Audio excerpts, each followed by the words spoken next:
In those days the multitude being very great, and having nothing to eat, Jesus called his disciples unto him, and saith unto them, I have compassion on the multitude, because they have now been with me 3 days, and have nothing to eat.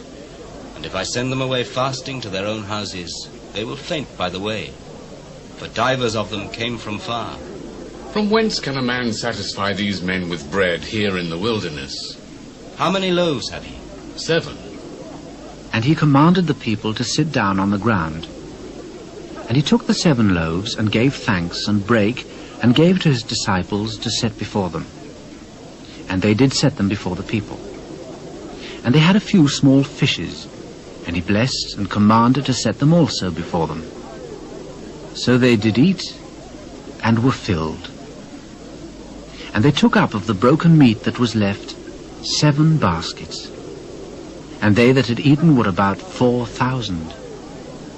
And he sent them away. And straightway he entered into a ship with his disciples, and came into the parts of Dalmanutha. And the Pharisees came forth, and began to question with him, seeking of him a sign from heaven, tempting him. And he sighed deeply in his spirit, and saith, Why doth this generation seek after a sign?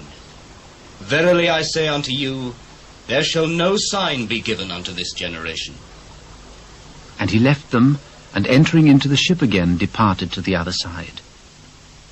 Now the disciples had forgotten to take bread, neither had they any in the ship with them more than 1 loaf.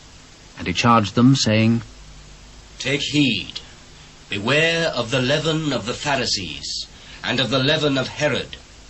And they reasoned among themselves, saying, It is because we have no bread. And when Jesus knew it, he saith unto them, Why reason ye, because ye have no bread? Perceive ye not yet, neither understand? Have ye your heart yet hardened? Having eyes, see ye not? Having ears, hear ye not? Do ye not remember? When I brake 5 loaves among 5,000, how many baskets full of fragments took ye up?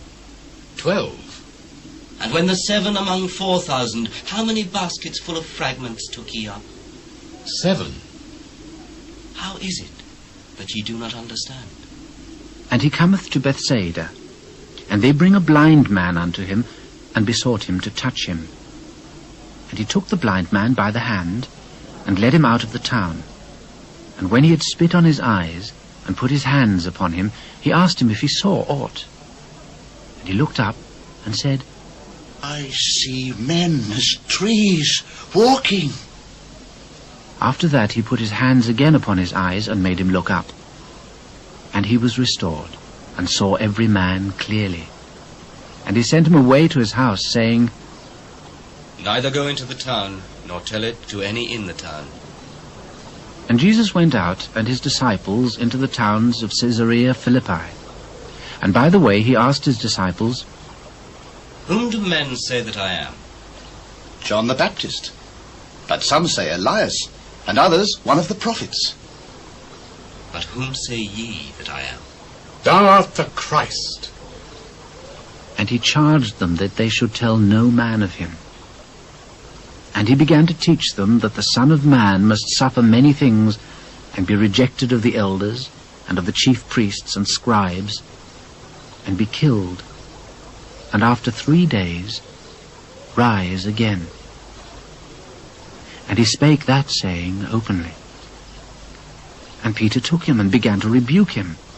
But when he had turned about and looked on his disciples, he rebuked Peter, saying, Get thee behind me, Satan, for thou savorest not the things that be of God, but the things that be of men. And when he had called the people unto him with his disciples also, he said unto them, Whosoever will come after me, let him deny himself, and take up his cross, and follow me. For whosoever will save his life shall lose it. But whosoever shall lose his life for my sake and the gospel's, the same shall save it. For what shall it profit a man if he shall gain the whole world and lose his own soul? Or what shall a man give in exchange for his soul?